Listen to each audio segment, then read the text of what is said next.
Hey guys, so this video, if I had to be honest, I filmed this yesterday. It took me an hour to film and it was stressing me out so much that I was just like, you know what, I'll film again tomorrow, which is today. And yeah, so I just kind of wanted to talk about an update. And I'm sorry that I'm filming on my phone right now. It's just my SD card for some reason doesn't work. And my other SD card, I honestly don't know where I put it. So kind of a mess right now because I can't find anything and it's stressing me out. But you know what? I'll meditate after this video. This video is going to be about my urologist appointment and basically what went down. So I wrote down on my notes on my phone actually of things I wanted to talk about in this video, but I couldn't even read off of it. I'm reading off of my phone right now. So I printed it out. It's on here, so I'm just gonna keep glancing at it. So yeah. So first things first, my urologist appointment. So last week I went to see my urologist, and my urologist basically was just talking to me about my bladder, right? And this appointment, I was aware that I had this appointment in April, in December of 2018. So I basically had to wait about like 5 months to see my urologist. And guys, I was so excited for this appointment because I was just so tired of having to wet myself everywhere I went, right? So it was just really frustrating for me.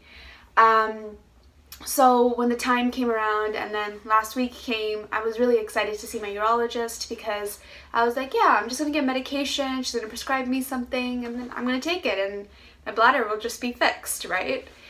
And I was just excited about that. And basically my urologist was talking to me about my bladder and asked me a lot of questions about how frequent my bladder was and how often I had to go to the bathroom and how often I would have an accident.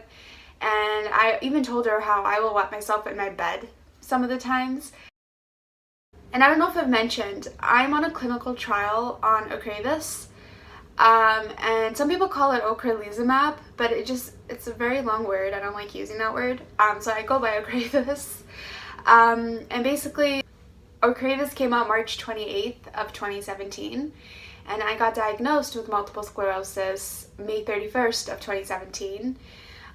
So my doctor thought it'd be a really good idea to give this medication a try. And he was telling me about this clinical trial is for 3 years. So my 3rd year will be done, I believe, next year. I could be wrong though, because I started this in 2017, so I'm pretty sure it's next year. And yeah, so that's the drug that I'm on currently. So my urologist was also aware of this too, right? My urologist talked to me about a pill that I could take to help with my bladder.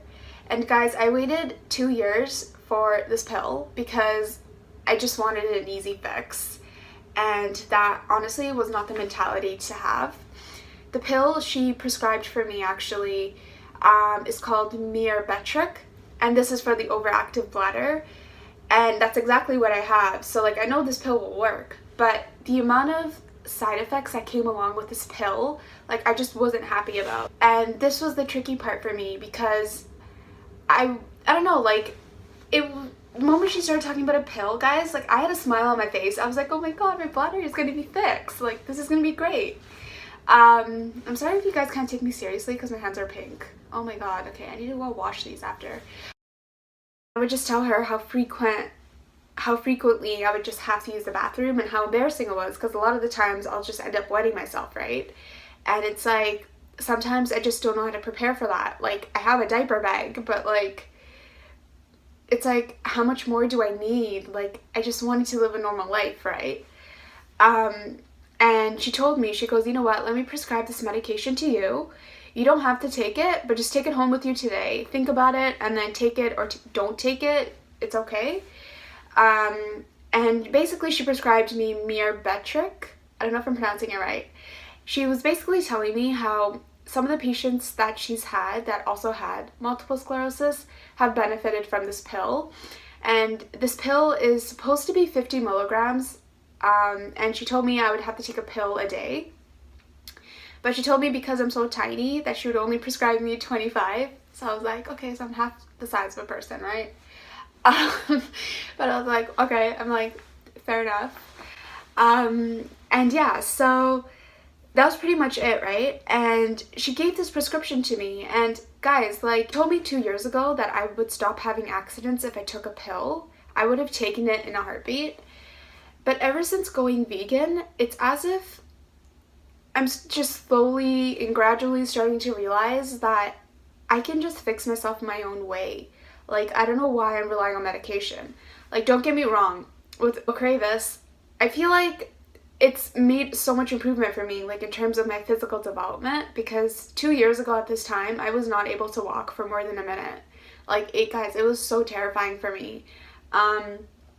And after being on prednisone prior to being on Ocrevus, that also helped me, but it was as if that pill was kind of like diminishing after like the 3 months, right? And then that's when I got my infusion because my doctor realized what kind of MS I had. After my neurologist told me to think about it and think about this medication, I was looking at her and I was like, is this the only way to do better? And even when I asked her this, in my head I'm thinking, why am I even asking this? I already know I'm doing better on a vegan diet. Pri, you got this. Pri, you can literally reverse this and just live a normal life again and not have to go to the bathroom every single second. I'm surprised I haven't even got up yet to go to the bathroom, but yeah, so I was telling my urologist, I was like, if there's a way that I could fix myself without having to take the pills, what would you recommend? And she was telling me how sugar is probably the #1 thing that really gets people to just have to go to the bathroom kind of thing, right? And I was like, oh crap. I'm like, okay, so this is exactly why I'm running myself, because I'm having too much sugar. And like, I'm not having too much sugar, but like, I'm having sugar, right? And I have noticed in the past that whenever I do have sugar, I just wet myself really quickly, and I just hate it, guys. Like, I just want to live a normal life again, but this is not going to happen with me just being stubborn and just taking a pill that I feel like is going to fix me, because I'm in control of my own life. And this is exactly what I've said in one of my videos, where I've told you guys that I'm in control of my own life, and so are you guys. You guys are in control of your own life, and not to rely on something so silly like a pill to help you fix your bladder. Because guys, like, I feel like I can do this. It's really scary for me because I've struggled for 2 years, right? And it's like, what if me trying to help myself doesn't work?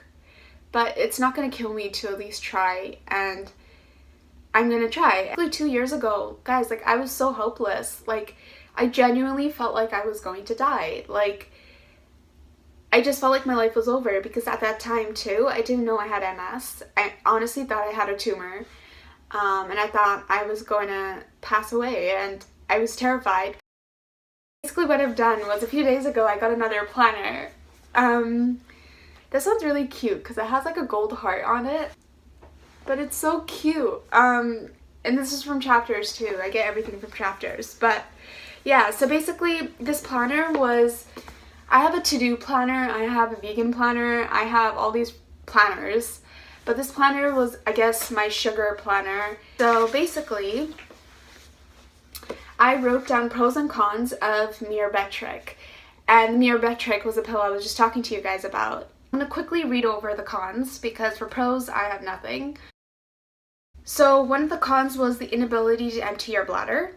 So this pill, that's what it's pretty much going to do. And this wasn't sitting well with me either, because I was like, I'm already having that. When I go to the bathroom, I don't always like empty out everything that's in my system, because it's hard. Dry mouth, back pain, dizziness.